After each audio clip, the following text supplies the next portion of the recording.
Hi, guys, welcome back. It's been a while, but I am excited because today I am going to share some ideas for how parents and teachers can help their students to become better writers, but without all the worksheets. Whew, I don't know about you, but boy, um, all of the labeling, this is a subject, this is a verb, and now we're diagramming and putting lines here and lines there. And personally, I am not a fan of any of that. If you are, kudos to you. But I will say that I am I'm a fan of writing for the joy of it. Writing, if you write often, you become a better writer, of course. If I'm a surgeon, I'm doing surgery often, so I'm going to become a better surgeon, right? So I encourage teachers to focus on that, but also I do have some tips to become a better writer. You don't have to only write. And that's what we're going to talk about today. What are some things that you can do with writing that will help you to become a better writer? But then also, on the flip side, um, there are things that you can write and you can not write, but they all help you to become a better writer.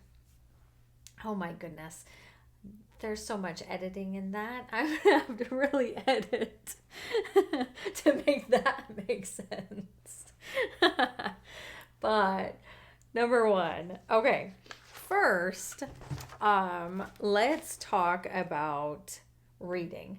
Okay, if you read, you will become a better writer. It is unbelievable how much more of a better writer I am because I've really picked up the slack of reading. I have, I've struggled with reading a lot in the past. I love to read. I'm very, very slow, very slow. And I, um, I just can't get a lot of my reading in that I'd like to do, right? But I've made it a point that this year is going to be different. I've already read a ton of books. So I'm really happy about that. But yeah, I've really seen a difference in my writing because I'm seeing good plots, good character development, and character arc is unbelievable in some of these books. Um, it's really, really good. So I'm taking my reading to another level, and that really makes my writing go to another level. So if you don't read much, I suggest going out and reading good quality stuff, right? Not garbage. And then encouraging your students to do the same. Um, so I also think ad libbing a play is so much fun. So taking your students and saying, okay, maybe breaking them up into smaller groups and having them brainstorm a play. Now, they're not writing anything. They're just mostly planning the characters and the plot, and then kind of ad-libbing the rest, filling all those details in as they go along. And I think it would be so much fun um, for your students to have the audience, have the rest of the class sit and enjoy an ad-libbed play. And I don't think it should be graded, but I do think it would be fun for the classmates to just, I don't encourage them to laugh, I don't discourage them, but just sit back and watch it naturally take shape. So the audience will naturally laugh where there's funny parts. Um, and, as the students are ad libbing and going through the story, they're saying, oh, okay, that joke wasn't that funny. Oh, this plot doesn't really work because of whatever. And as they're learning, they're going home and thinking about, what would I be able to do that would be better? What's something I could do that makes that plot line actually work? Um, okay, what jokes could I tell that maybe would be funnier? And see what happens as they grow in their thoughts and the way they tell stories, right? And then, of course, when they write their stories out, they will look better. They will be more in depth, more details will be given. Um, so, I wanted to go through really quickly, I wanted to go through the parts of the story that they're so important. They're incredibly important.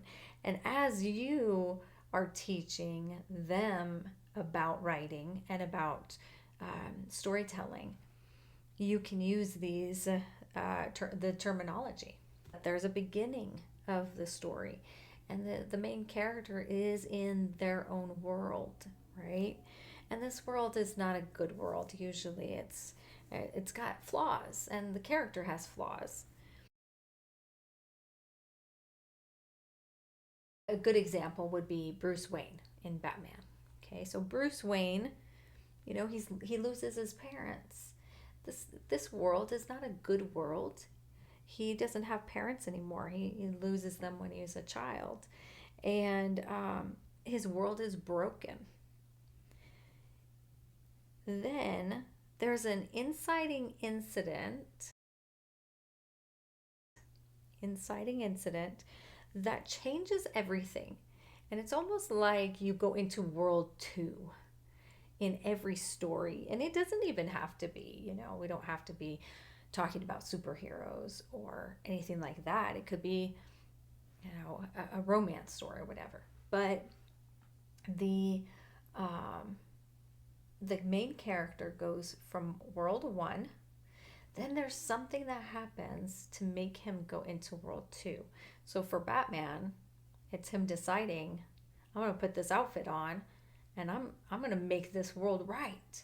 So really there's no turning back. For Bruce Wayne, he is now Batman, right? He has to make things right in his world. He fights bad guys. He might even fall in love with somebody. Maybe he realizes that Joker has kidnapped the woman he fell in love with. Then there's a climax. So something happens where good has to fight evil, or maybe something really bad happens to the main character to really make the character realize, oh, I have to be a better human being, something like that. So in my Batman example, say Batman and Joker have to fight it out, right? And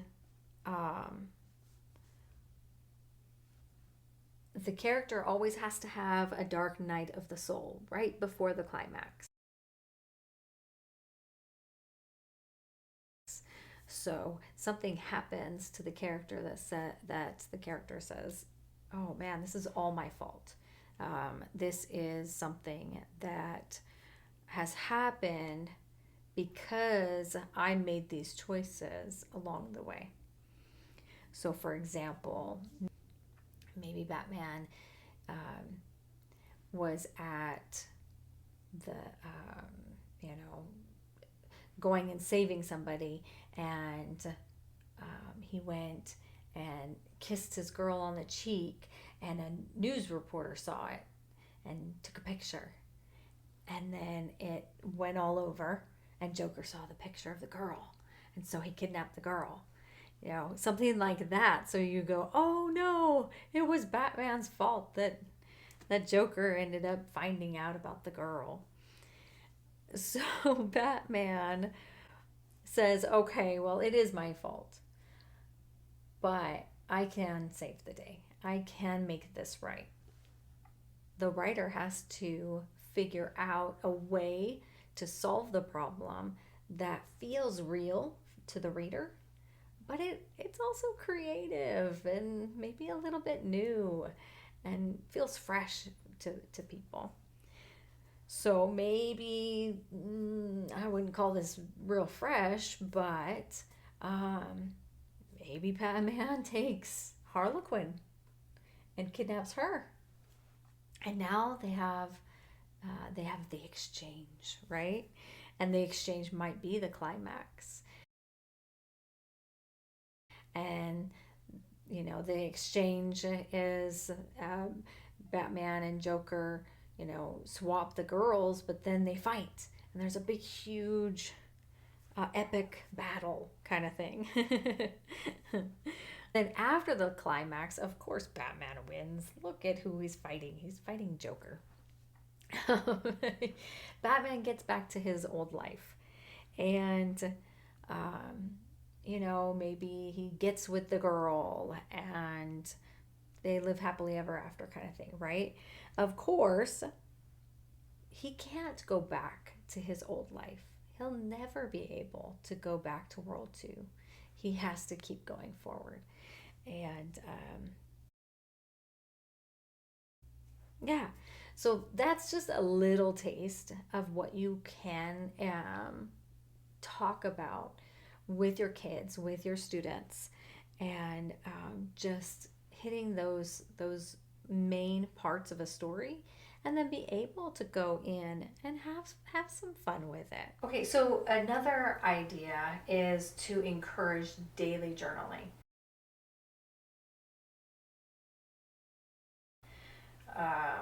We do gratitude journals, diaries. Um, we'll do writing prompts. What kind of, you know, what's your favorite place in the world, or if you could go to outer space, what planet would you go to, or whatever. And then poetry. Maybe have your class do come up with a song. So they write a song as a class. So I would be writing on the board everything they want to sing, right? So they're not actually even writing it. I'm writing it down. They're just telling me what to write. You can read a book with the students.